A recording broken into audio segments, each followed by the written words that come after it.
안녕하세요. 오늘도 사연살롱을 찾아주셔서 감사합니다. 하나뿐인 제 자식을 하마터면 악마에게 빼앗길 뻔한 여자입니다. 저에게 제 아들은 제 목숨보다도 소중한 존재인데 그런 아들을 빼앗길 뻔했다니 제 삶 전체가 끝장날 뻔했던 것이죠. 지금은 다행히 아들도 저도 무사하지만 그때의 일을 떠올리면 여전히 등골이 오싹합니다. 이렇게 익명의 힘을 빌려서라도 많은 분들께 제 이야기를 털어놓고 따뜻한 위로를 받고 싶네요. 결혼 전 원래 저는 한복 디자인을 하던 사람이었어요. 어렸을 때부터 의상 디자인에 관심이 많았지만 성인이 된 이후에 우연히 한복의 아름다움에 매료되어 그쪽으로 진로를 틀게 되었죠. 물론 TV에 나오는 대단한 디자이너들처럼 눈부신 커리어를 달성했던 것은 아닙니다. 그런 사람들은 상위 1%에 해당하는 사람들이었고 저는 여러 유명한 선생님과 일하며 혼자 근근히 살아가는 평범한 디자이너였죠. 그런 저를 남편만은 특별하게 봐주었어요. 저희는 대단하신 분들이 결혼한다는 초호화 예식장에서 저는 혼주의 한복을 봐드리다가 남편은 결혼식 전반의 사진을 찍다가 만났는데요. 사진작가였던 남편은 절 보자마자 첫눈에 반했다며 연락처를 물어보았죠. 처음에 저는 그런 남편의 말을 흔한 작업용 멘트로 치부해 진지한 관계로 발전될 거라고 생각하지 않았는데 만나다 보니 의외로 사람이 진중하고 생각이 깊었어요. 그리고 진심으로 제 커리어를 응원해 주었고요. 결혼하고 나서도 일 계속할 거지? 결혼하고 나서? 애 키우고 살림하기 바쁠 텐데 일은 무슨. 그냥 당신 내조나 잘하고 살아야지. 그러기엔 당신 실력이 너무 아까운데. 당신 스케치 보고 내가 항상 너무 좋다고 했잖아. 당신이 나한테 콩깍지가 씌어서 그렇지 뭐. 실제로 오래 일해봐도 주목도 못 받았는걸. 사람마다 다 자기 때가 있는 거지. 당신이 실력이 없는 게 아니라 아직 때를 못 만난 것뿐이야. 나는 당신이 결혼하고 나서도 계속 일을 했으면 좋겠어. 너무 아깝잖아. 남편은 제가 스스로를 믿지 못하던 순간에도 저보다 더 절 믿어주던 사람이었어요. 그런 사람이라서 제가 믿고 결혼을 할 수 있었던 것이죠.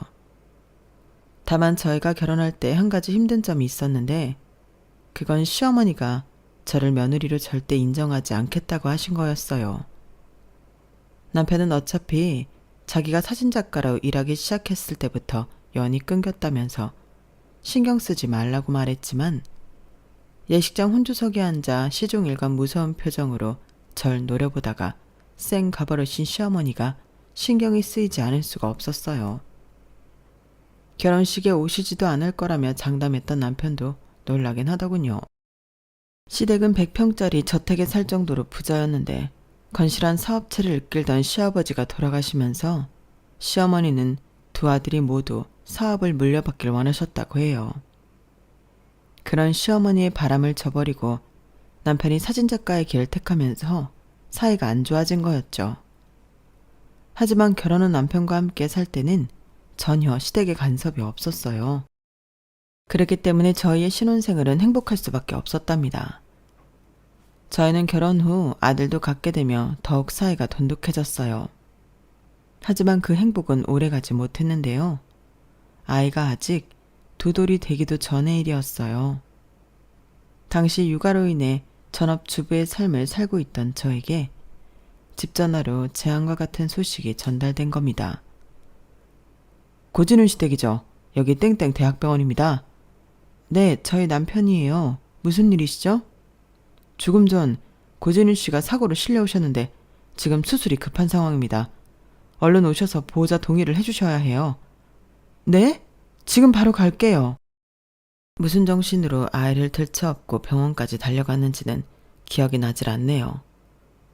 제 몰골이 어땠는지 급하게 택시를 잡아서 탔더니 기사님이 최대한 빠르게 병원까지 데려다 주셨던 것 같습니다. 하지만 숨가쁘게 달려갔음에도 병원에 도착해서 알게 된 건 다름 아닌 남편의 사망 소식이었죠. 갓난쟁이를 안고 한순간에 과부로 전락한 저는 장례식이 모두 끝날 때까지 엉엉 울기만 했어요. 남편은 어떤 실수나 불법 행위를 저지른 것도 아니고 인도에서 횡단보도 신호를 기다리다가 신호를 어긴 다른 차량 때문에 인도로 올라오게 된 차량에 치여 숨진 것이었는데요. 직접적인 가해 차량도 사실상 피해자라 어디 가서 제 슬픔을 따져 물을 수도 없었어요. 사람 인생이라는 게 그렇게 허망하게 가버릴 수 있다는 게 야속하기만 했죠. 분명하게 기억할 수 있는 건 남편을 납골당에 안치하고 돌아오는데 집 앞에 시어머니가 서 계시더군요. 그때의 저는 혼이 쏙 빠져 있을 때라 시어머니를 무서워할 기력도 없었죠. 눈물 자국이 하나 없던 시어머니는 저와 제 품에 안긴 아이를 보며 물었습니다. 진훈이 아이니? 아들? 네, 저희 아들이에요. 그래? 사고 경위는 들었다. 합의금 받아내지 못했다면서. 그분도 잘못은 없으니까. 그렇지만 당장은 못 준다고 하신 거고 시간이 좀 걸린대요. 아무래도 금액이 크니까. 애 엄마가 이렇게 물러 터져서야 가해자 말을 믿니? 당장 그 돈 안 받으면 어떻게 살려고 하니? 이 집 너희 차가도 아니더만. 당장 다음 달, 다다음 달 월세는 낼 수 있겠어? 애기 키우는 돈은? 여기 집 정리하고 우리 집으로 들어와 살거라. 네? 여기 집 정리하고 우리 집 들어와서 살라고? 그리고 앞으로는 절대 같은 말 2번 하게 만들지 마라. 한 번에 알아들어 먹으라고. 알겠니? 갑자기 찾아와서 자기 집으로 들어오라는 시어머니의 말이 당시엔 정말 비현실적으로 들렸었죠. 기진맥진해 있는 상태에서도 저는 시어머니에 대한 본능적인 반감이 들어 처음엔 싫다고 했어요. 제가 다시 일하면서 아이는 어떻게든 키울 수 있어요. 고맙지만 사용하겠습니다. 너한테 제안한 게 아니다. 이건 명령이야. 네가 무슨 능력이 있어서 애를 혼자 키우겠다는 거냐? 할 줄 아는 뾰족한 기술이라도 있어? 제가 원래는 한복 디자인을 했었는데 디자이너 같은 소리 안에 때려치워. 안 봐도 내 손자 밥 굶길 게 뻔하다. 우리 집 와서 먹여주고 재워주겠다는데 애 딸린 가부가 그걸 거절할 처지냐? 잔말 말고 짐 싸서 들어와. 차갑게 이야기하는 시어머니의 말에 저도 갑자기 덜컥 겁이 났었죠. 사실 이미 일을 쉰 지 오래된 상태였고 다시 일을 구한다고 해도 어린 아이들 두고 하루 종일 밖에서 일을 할 수도 없는 노릇이긴 했어요. 그래서 결국 저는 시어머니의 말대로 살던 집을 정리하고 시어머니 댁으로 들어가 살게 되었어요. 시어머니 말 맞다나 먹여주고 재워준다는데 애 딸린 과부가 거절하는 것이 이상한 거였으니까요. 저도 아주 바보는 아니었기에 시댁으로 들어간다면 생활이 편하진 않을 거라는 예상쯤은 했었어요. 하지만 현실은 제가 각오했던 것보다도 훨씬 냉혹했습니다. 처음 시댁에 들어갔을 때 시어머니가 내어준 건 아이 방 하나였어요. 아이의 침대는 딱 봐도 굉장히 비싼 가구점에서 만든 것이었고 그 옆에는 간이 침대가 하나 놓여져 있었답니다. 그게 바로 제 침대였죠. 그걸 보자마자 이 집안에서의 제 위치를 알 수 있겠더군요. 저는 시어머니의 손자를 낳은 여자, 그 이상도 이하도 아니었던 것이죠. 거기에서 그치지 않고 시어머니는 저를 다른 가족들에게 대놓고 이렇게 소개를 하셨습니다. 얘가 진은이랑 살던 애다. 앞으로 집안 살림이나 심부름은 얘가 도맡아서 할 거니까 시킬 일 있으면 얘한테 시키도록 해. 다른 가족들은 남편의 형인 아주버님과 제 형님이었어요. 시어머니의 말에 그분들은 어색하게 인사를 해왔는데 첫눈에도 2분 다 시어머니 밑에서 꼼짝없이 잡혀 산다는 것을 알 수 있었습니다. 시종일관 절 보고 안쓰럽다는 눈빛을 하면서도 시어머니 말에 절대 복종하는 모습이었거든요. 그리고 너 앞으로 우리 집 일가를 알려주마. 우리 집안 사람들은 전부 아침 6시에 일어나서 아침을 먹고 출근 준비를 한다. 그러니까 너는 5시에 일어나서 식사 준비를 하고 나머지 가족들 출근 준비를 도우면 돼. 출근하면 요일별로 정해진 집안일을 하고 내 손주 건강하게 자라도록 육아에도 힘쓰거라. 그리고 밖에서 사업하다 보면 잔심부림이 생길 때가 많아. 전화 오면 2번 울리기 전에 반드시 받고 시키는 대로 해라. 저녁에도 식사는 당연히 차려놓고 가족들 퇴근하면 다음날 입고 갈 옷도 미리 다려놔. 네, 알겠습니다. 그리고 손주가 여기 집에 적응하면 넌 주방 안쪽 방을 써라. 거기가 네 방이야. 말 그대로 식모살이를 하라는 소리였어요. 하지만 달리 방법이 없었던 저는 그날부로 시어머니의 100평짜리 대저택에서 고된 식모살이를 하고 살았습니다. 솔직히 처음에는 5인 가족 전업주부가 힘들어봤자 얼마나 힘들겠나. 나와 아이를 지키기 위해서는 이 정도는 할 수 있지 하며 긍정적으로 상황을 받아들이려고 했는데요. 직접 겪어보니 여간 힘든 것이 아니었어요. 물론 아이를 위해서라면 아마 더한 것도 견뎠을 테지만 시어머니의 구박이 너무 심하거나 너무 굳은 일을 하게 된 날이면 남몰래 제 방에서 눈물을 훔치는 날도 많았어요. 그럴 때면 세상을 떠난 남편을 생각하면서 두 눈이 퉁퉁 붓도록 울음을 삼키곤 했죠. 물론 해가 지나고 또 지나면서 이런 생활이 익숙해지긴 했지만 몇 년 동안 매일같이 고된 시집살이를 하는 저의 모습이 아주버님 부부가 보기엔 안쓰러웠나 봅니다. 두 사람은 처음 몇 개월 동안은 저에게 일절 심부름을 시키지 않았는데요. 처음으로 심부름을 시키게 되었을 때는 정말 미안해하면서 부탁을 하셨어요.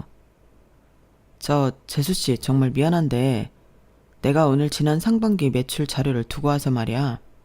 내 서재 책상 위에 보면 분홍색 파일 있거든. 그것 좀 가져다 줄래? 아, 네네 아주버님. 사무실로 바로 갖다 드릴게요. 고마워. 내가 모르고 깜빡해버렸네. 재수씨도 바쁠 텐데. 이게 제 일인걸요. 너무 마음 쓰지 마세요.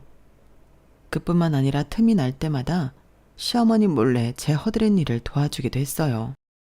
아, 형님 내려놓으세요. 이거 어머님이 아시면 큰일 나요. 제가 설거지 얼른 끝내고 쓰레기도 알아서 버릴게요. 오늘 어머님 용인에서 고객사 미팅 있으셔서 밤 늦게나 돼서 들어오실 거야. 걱정 마. 어떻게 동서가 해준 밥 홀랑 얻어만 먹고 일어날 수 있어? 설거지만 마치고 얼른 들어가서 쉬어. 그래도요. 형님도 하루 종일 밖에서 일하시느라 힘드실 텐데 이런 건 저한테 맡기셔도 돼요. 나야 맨날 앉아서 서류 작업하는 게 대부분인걸. 동서 지금 눈도 빨갛고 피부도 뒤집어진 게 너무 안색이 안 좋아 보여서 그래. 준서가 엄마 얼굴 보고 무슨 생각을 하겠어.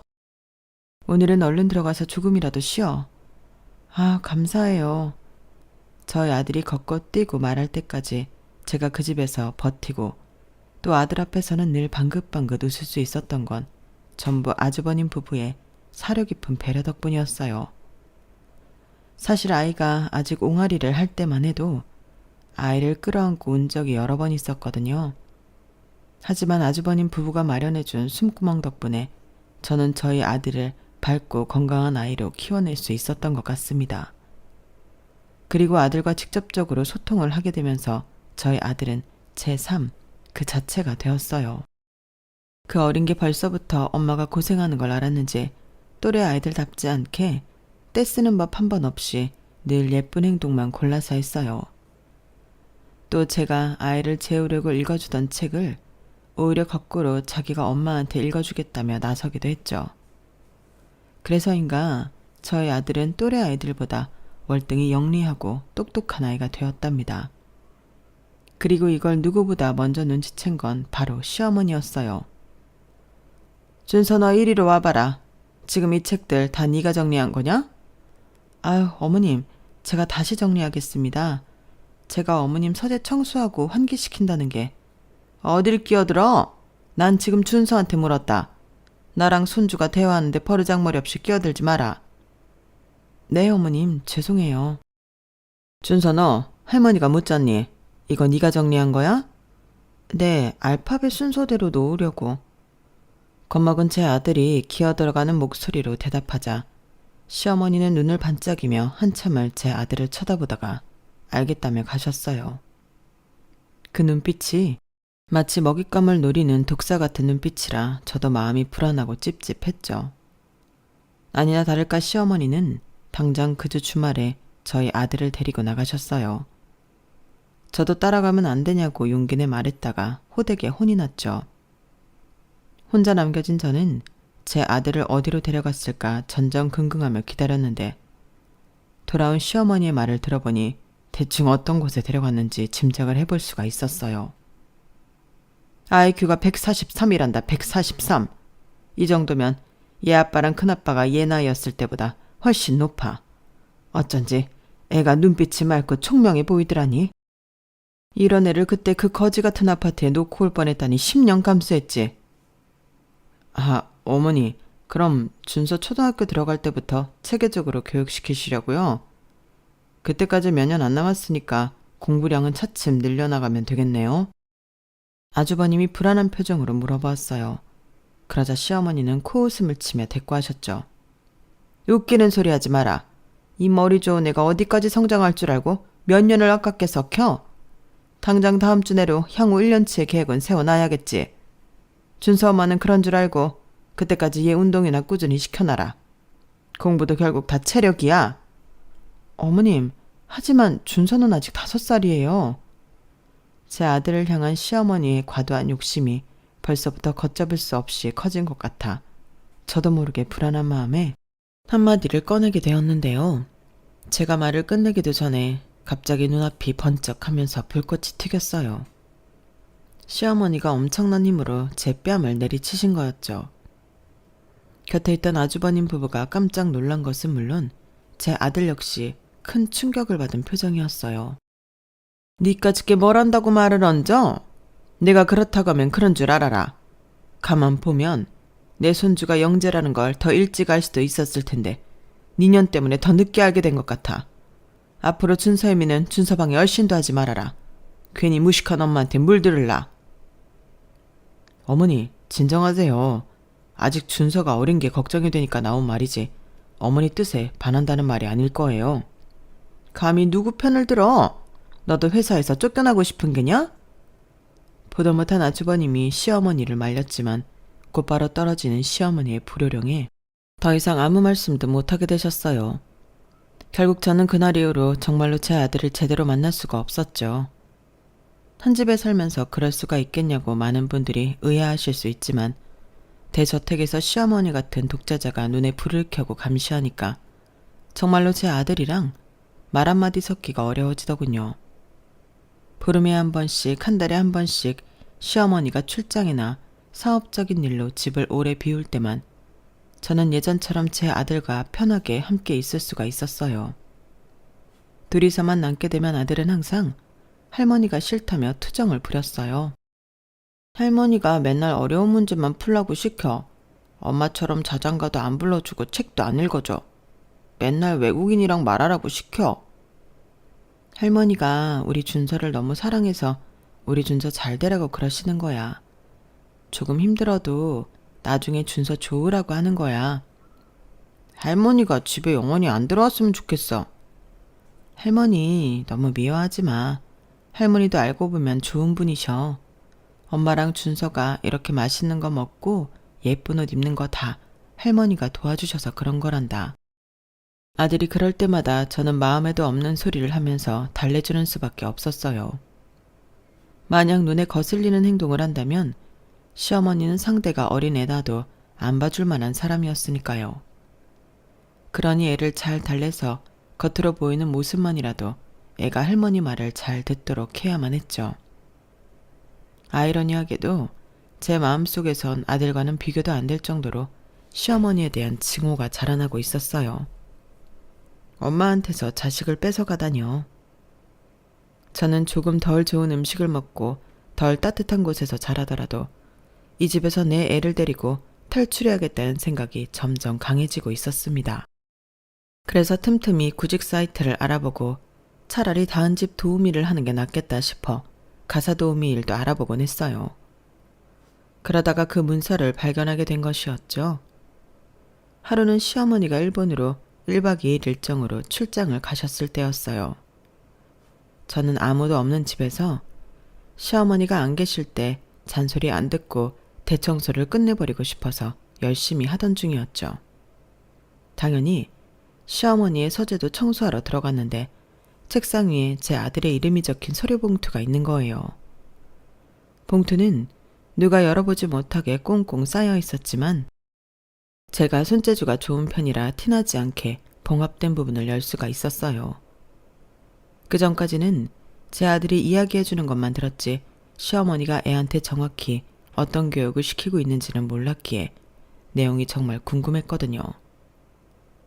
주위를 살피고 안을 들여다보았는데요. 당연히 교육 관련 문서인 줄 알고요. 그런데 문서의 내용을 읽어본 저는 깜짝 놀랄 수밖에 없었습니다. 대표님께 제 은퇴자금 20억을 요청드리는 바입니다. 문서에는 이러한 메모가 적혀 있었고 저도 알지 못했던 남편의 보험금 관련 문서가 아들의 교육 관련 문서와 섞여 있었어요. 가장 충격적이었던 것은 남편의 사망일 하루 이틀 후에 급하게 보험금 수령일을 바꾼 흔적들도 있었다는 겁니다. 찬찬히 살펴보니 남편은 자신에게 보험이 그렇게 많이 있는 줄도 몰랐겠더군요. 보험 관계자가 서로 주고받은 문서에는 누가 봐도 시어머니가 남편의 사인을 흉내낸 서류들이 한가득이었어요. 그리고 그 모든 문서에는 그게 어떤 문서인지 시어머니가 무슨 짓을 했는지 설명이 가득했죠. 서류 봉투 밑에 같이 딸려있던 USB 파일까지 확보하니 모든 진실을 알 수 있더군요. 시어머니가 제 남편의 죽음을 오히려 기회로 여기고 보험 관계자와 사기를 쳤다가 지금은 그 사람한테 협박을 당하고 있는 것이었어요. 너무나 충격적인 진실에 저는 두 손이 벌벌 떨렸다가 정신을 퍼뜩 차리고는 당장 그 문서를 가지고 나가 가까운 프린트 가게에서 전부 복사를 하고 스캔을 떠 컴퓨터 파일로 보관했어요. 제가 바보가 아닌 이상 이게 어떤 의미인지 너무나 잘 알 수밖에 없었죠. 그 문서는 저에게 굉장한 기회였어요. 이 기회를 놓치면 저는 평생 이 집에서 노예로 살다가 죽을 게 뻔했습니다. 100번 양보해서 저야 끝내 대젓하게 노예로 죽어도 상관없지만 제 아들을 이런 사람의 손에서 자라게 둘 수는 없었어요. 자기 배 아파 낳은 자식이 죽었는데 눈물을 흘리며 찾아오는 게 아니라 보험금부터 챙길 생각을 하다니 이게 사람이 할 짓입니까? 저는 일단 그 문서를 제 집 깊숙한 곳에 숨겨놓았고 USB도 시어머니가 절대 찾지 못할 곳에 숨겨놓았어요. 물론 원래의 문서는 아무도 뜯어보지 않은 것처럼 다시 완벽하게 밀봉해 놓았고요. 당장 다음날 오전이면 시어머니가 돌아올 텐데 그때까지는 아무것도 준비할 수 있는 것이 없었으니 일단은 모른 척하고 이 문서를 제대로 활용할 적당한 때를 찾기로 했죠. 그리고 가족들 앞에서는 최선을 다해서 평소와 같이 행동했답니다. 심장이 쿵쾅거리는 소리가 행여나 들릴까봐 속으로는 얼마나 가슴을 졸였는지 몰라요. 하지만 제 혼신의 연기는 고작 반나절도 채 가지 못했어요. 다음날 예정대로 오전 일찍 집에 도착한 시어머니는 짐도 푸르기 전에 절 불러내셨거든요. 그리고 제가 미처 표정을 갈무리하기도 전에 엄청난 이야기를 꺼냈어요. 제 평생 동안 상상조차 하지 못했던 그런 얘기를요. 준서 엄마 이리로 와봐라. 네 어머님 부르셨어요? 늦어도 이번 주 내로는 준서를 진철이 아들로 입양시킬 거니까 그리 알아라. 네? 입양이라뇨? 말 그대로 이제 준서는 네 아들이 아닌 진철이랑 현영이 아들이야. 준서의 앞날이 창창하려면 사업적 기반이 탄탄한 아빠와 변호사인 엄마가 있는 게 훨씬 좋을 거다. 그러려면 일단 너랑 정부터 떼야겠지. 이제 앞으로는 가족들 없는 시간대에만 몰래 나와 일하도록 해. 가족들 다 나와 있을 때는 네 방에만 숨어 있고 피치 못하게 나오더라도 눈도 마주치지 말고 말도 붙이지 말아라.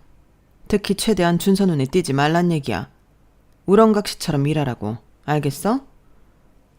어머님, 그게 무슨 말씀이신지 제가 이해가 안 되는데 저희는 어차피 한 집에 사는 한 가족인데 입양을 하고 또 눈에 띄지 말고 일하라는 게 이 모든 게 대체 무슨 말인지 이해가 안 돼요, 어머님.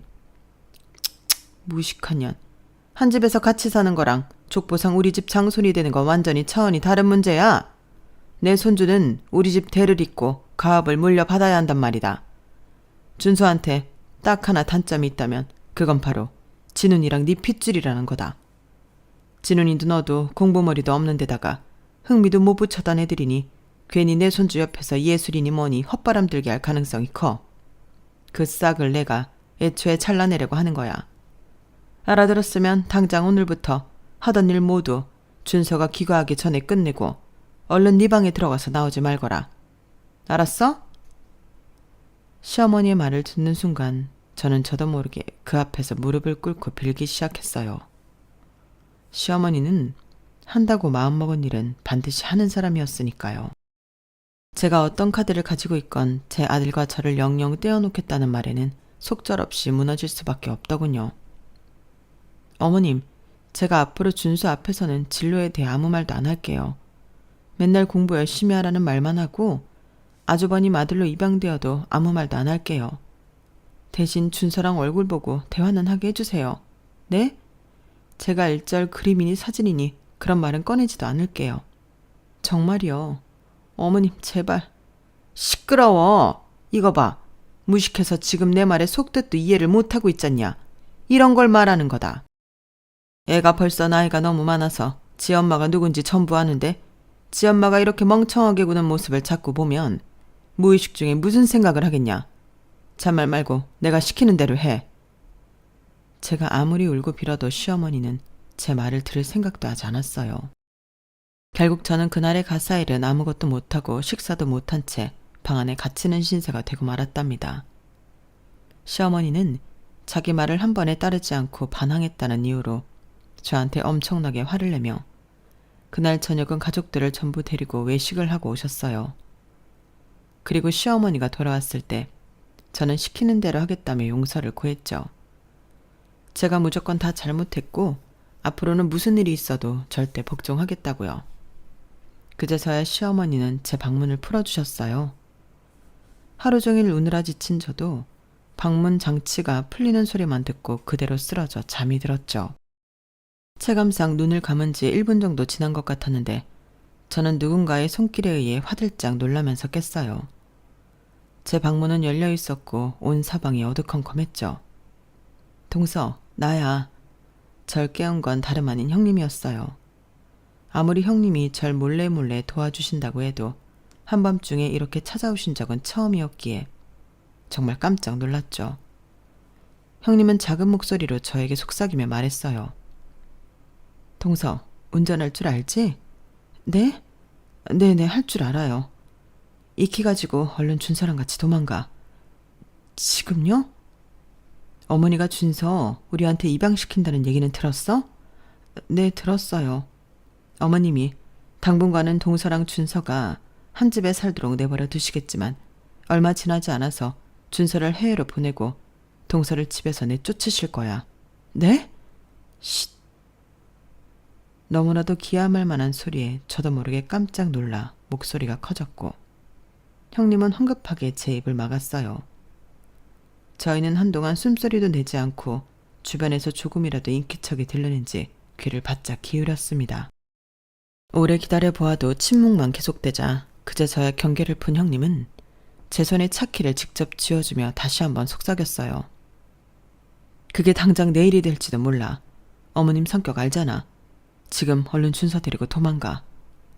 저는 황급하게 최소한의 짐만 챙기고 방 밖을 나서려다가 멈칫했어요. 제가 뒤를 돌아보자 형님은 엄한 표정으로 절 재촉했습니다. 뒤도 돌아보지 말고 멀리 가. 어서. 잠깐만요. 그 전에 형님께 드릴 게 있어요. 저는 전날 침대 밑에 숨겨두었던 남편의 보험금과 관련된 서류 복사본을 형님한테 건넸어요.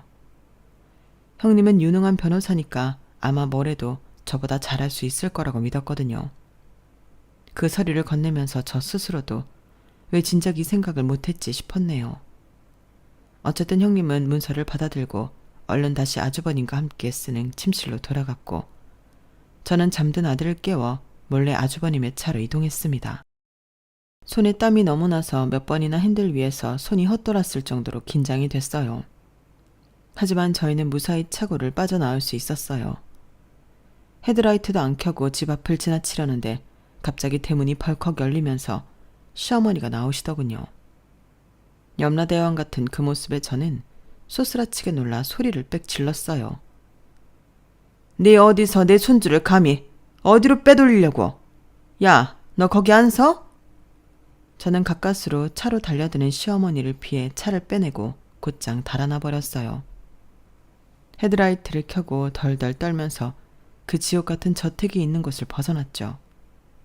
큰 도로에 올라탔을 뿐인데도 그 해방감이 이루 말할 수가 없었어요. 눈물이 왈칵 쏟아져 내릴 정도로요. 저는 잠시 갓길에 차를 대고 감정을 추스른 다음 침착하게 그 지역을 빠져나가는 길 위에 올라탔습니다. 새벽이라서 도로 위는 차도 거의 없고 한적하더군요. 어느 정도 시댁과 멀어졌을 때 저는 다시 차를 세워 최대한 시어머니가 예상하지 못할 지역으로 내비를 찍고 있었는데요. 그때 어디선가 날카로운 불빛이 제 눈으로 날아오면서 제 시야를 괴롭혔어요. 불빛이 나오는 곳을 보니 시어머니의 차가 엄청난 속도로 이쪽으로 다가오고 있었죠. 저는 화들짝 놀라서 반대편으로 도망가려고 했지만 시어머니가 한 발 빨랐습니다. 제 차 앞을 제대로 가로막으시더니 곧장 차에서 내려 운전석에 있는 제 옆으로 온 거예요. 저는 일단 급한 대로 문을 모두 잠그고 있었는데 시어머니는 운전석 창문을 사정없이 두드리며 불같이 화를 내시더군요. 너 당장 안 나와? 가려면 혼자 가든지 내 손주는 내놓으란 말이다. 너 이거 차량 절도야. 네가 언제까지 버틸 수 있을 것 같아? 어? 어머님 제발 이러시면 위험해요. 어머님도 저희도 다 위험해진다고요. 전 어머님이 뭐라고 하시죠? 문 안 열 거고 어머님이 못 찾으시는 곳으로 도망갈 거예요. 웃기는 소리. 내가 널 이미 차량 철도범으로 신고했어. 곧 경찰들이 올 거다. 경찰들이 늦게 오더라도 네가 이 차로 어딜 가든 내 손바닥 아니야. 이 차에 내가 위치 추적 걸어놓은 거 몰라? 우리 가족 차엔 전부 내가 위치 추적을 걸어놓았다고. 뭐라고요? 대체 왜 그런 소름 끼치는 짓까지 하시는 거예요? 제발 우리 좀 가만히 내버려 두세요. 그리고 아주버님이랑 형님도 좀 내버려 두세요. 세상에 위치 추적이라니. 저희는 시어머님이 인형처럼 통제해도 되는 존재들이 아니라고요. 시끄러워. 당장 나와. 저도 그런 상황까지 가자 평소에는 절대 말 못했을 얘기를 시어머니한테 고래고래 외치고 있었고 시어머니 역시 이성을 잃고 소리를 질러댔어요. 그런데 얼마 지나지 않아 시어머니 말대로 경찰차가 저희를 향해 오더라고요. 저는 왈칵 울음이 터졌어요. 결국 이렇게 하나뿐인 기회를 날리고 탈출에 실패하는구나 싶어서요. 경찰차에서 경찰이 내리자 시어머니는 반색을 하며 여기 차량 절도범이 있어요. 라고 소리를 쳤는데요. 하지만 그때 놀라운 반전이 일어났어요. 다가온 경찰들이 제 쪽에는 눈길도 주지 않은 채 시어머니의 신원만 확인하더니 곧바로 시어머니를 제압하는 거 있죠. 그걸 보던 저도 눈이 튀어나올 만큼 놀라 쳐다보았고 시어머니 역시 화들짝 놀랐어요. 지금 뭐 하시는 거예요? 제가 철도범이 아니라 저 차 안에 있는 애가 철도범이에요. 전 그냥 선량한 시민이라고요. 선량한 시민이라고요? 웃기지 말아요. 이 악마 같은 인간. 당신은 한낱 보험 사기범이자 가정폭력범일 뿐이에요. 동서가 저 차 절도범이라고요? 제가 직접 동서한테 차 키를 건네줬어요. 당신 같은 인간한테서 벗어나라고. 네가 감히 어디서 경찰 앞에서 거짓말을 짓거려. 저 차는 내 차라고. 너도 차량 절도 공범이야. 조용히 하세요. 저희가 다 확인하고 왔습니다. 저 차는 고진철 씨 명의로 되어 있고 고진철 씨가 직접 전화로 절도가 아니라고 해명했어요. 오히려 당신이 저 차에 위치 추적기를 달아놨다고 사생활 침해를 신고한 상황이라고요? 뭐라고요? 그럴 리가. 내 아들이 그럴 리가 없어요. 그리고 김복희 씨, 여기까지 오시면서 신호를 몇 개나 어겼는 줄 알아요? 속도 제한은 또 얼마나 어겼고요. 일단 서로 이동하시죠. 거기서 나머지 얘기는 차차 하시고요. 시어머니는 겁에 질린 표정으로 경찰분들에게 끌려가셨어요. 그때 처음으로 시어머니의 표정이 무너지는 걸 보았네요. 저는 따로 법에 저촉한 행동을 한 게 없어 경찰들은 시어머니만 데리고 사라졌고 그제서야 형님이 제게 다가왔어요. 저도 차에서 내려 형님을 맞이했죠. 동서, 괜찮아? 조금만 늦었으면 정말 큰일 날 뻔했네. 네, 괜찮아요. 형님은요? 이게 다 대체 무슨 일인지 모르겠어요. 형님이 경찰 부른 거예요? 나야말로 아직도 안이 벙벙해. 동서가 아까 건네준 자료 보고 내가 얼마나 깜짝 놀랐는지 몰라. 이제 걱정 마. 우리 전부 어머님의 그늘 밑에서 벗어날 수 있어. 형님은 유능한 변호사니까 형님만 믿어요. 결정적인 역할은 동서가 있는 걸. 이제부터 긴 법정 싸움이 시작될 거야. 동서의 역할이 정말 중요해. 잘 해낼 수 있지? 저는 힘차게 고개를 끄덕였고 그날 이후로 아주버님과 형님의 도움으로 시어머니와의 법정 싸움을 해나갔어요. 시어머니가 불법적으로 가로채간 남편의 보험금을 전부 돌려받고 그동안 당했던 가정폭력에 대한 보상도 철저하게 받아냈죠. 시간이 조금 걸리긴 했지만 사실 그다지 어려울 건 없었어요. 이미 아주버님과 형님도 언젠간 이런 날이 올 거라고 생각하며 모아두었던 증거가 차고 넘쳤고 집안 대표 부엌대기로 지난 몇 년을 살았던 저도 마찬가지였으니까요. 시어머니는 자신이 그동안 저질러왔던 모든 죗값을 한꺼번에 치르느라 정신이 없어 보였어요. 그리고 죄질이 너무나 좋지 않았던 탓에 실형을 면할 수가 없었죠. 하지만 오히려 감방이라도 들어가는 게 나았을 겁니다. 왜냐하면 더 이상 사업체도 집도 재산도 시어머니에게 남아있지 않아 어차피 갈 데가 없었거든요.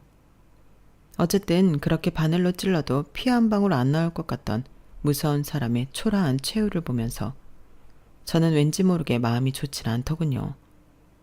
연민 같은 걸 느낀 것은 절대 아니었지만 그냥 마음이 좋지가 않았어요.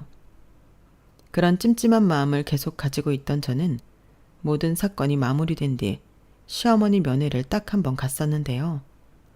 정말 이해가 안 가는 부분이 있었기 때문이었어요. 어머님은 그렇게 돈도 많으시면서 왜 제 남편의 보험금까지 그렇게 탐을 내셨어요? 제가 아무리 생각해봐도 어머님을 이해할 수가 없어서요. 고작 그거 물어보겠다고 여기까지 왔단 말이냐? 멍청한 년. 내가 비록 내 자식 농사는 망쳤지만 손주는 또 하나의 기회였잖냐. 그런데 그놈이라고 제 큰아빠랑 아빠 안 닮았을 거란 보장이 있어? 그런 확실하지 않은 일엔 쉽게 투자하는 거 아니다. 어디서 꽁으로 얻게 된 자금이 있으면 모를까. 그럼 제 아들을 어머님 입맛대로 키울 수 있는지 시험해보겠다고 그 모든 일을 저질렀다고요? 그것도 본인 돈으로 하기 아까워서 내 남편, 아니 당신 아들 목숨값으로요? 당신이 그러고도 사람이에요? 원래 사업이란 그런 거야. 니까짓 게 뭘 안다고. 왜 당신이 감방까지 갔는데 지금까지 기분이 안 좋았는지 알겠네요. 당신은 사람도 아니고 악마 그 자체예요. 지금도 당신이 뭘 잘못해서 거기 감방에 있는지 알지도 못하죠? 그냥 평생 모르고 살다 가세요. 그 차가운 감방 바닥에 있다가 가시라고요. 어차피 감방에서 나와도 저희 중 누구도 당신을 걷어주지 않을 거니까요. 그리고 두 번 다시 제 아들과 제 앞에 나타나지 마세요. 그땐 저도 그동안 당했던 거 지금보다 훨씬 더 독하게 갚아줄 테니까. 기가 차서 정말. 저는 그 악마 같은 여자가 지난 몇 년 동안 저에게 소리 질렀던 것보다 몇 배는 더 사납게 일침을 놓고 그 자리를 박차고 나왔습니다. 제가 소리 지르는 건 처음 봐서인지 그 야차 같단 여자도 조금 움찔하긴 하더라고요. 저는 이제 창살 안에서 죄수복을 입고 있는 할머니 따위는 하나도 무섭지가 않아졌어요. 저와 제 아들의 행복을 위해서 뭐든지 할 수 있는 진짜 엄마가 된 것이죠. 그날 이후 얼마 지나지 않아 그 여자에게서 받아낸 돈으로 드디어 그 지옥 같은 집을 나와 저와 제 아들이 안전하게 지낼 수 있는 보금자리를 마련하게 되었어요. 한동안 아들과 함께 누리지 못했던 것들을 마음껏 누리며 살다가 얼마 전 예전에 같이 일하던 동료의 연락을 받고 다시 디자이너로서의 일도 조금씩 시작하고 있답니다. 그리고 아주버님네 부부와 가끔 연락도 하고 식사도 하며 잘 지내고 있고요. 어렵게 찾은 행복이니만큼 앞으로는 지금의 행복을 누구에게도 빼앗기지 않기 위해 더 강한 사람이 될 거예요. 저의 긴 이야기를 들어주셔서 감사합니다. 이 글을 들어주신 여러분들의 앞날에도 늘 안전하고 행복한 날들만 가득하길 기도할게요. 여러분, 사연 댓글에 응원과 현명한 조언 부탁드려요. 좋아요와 구독은 저에게 큰 힘이 됩니다. 오늘도 좋은 일 가득하세요.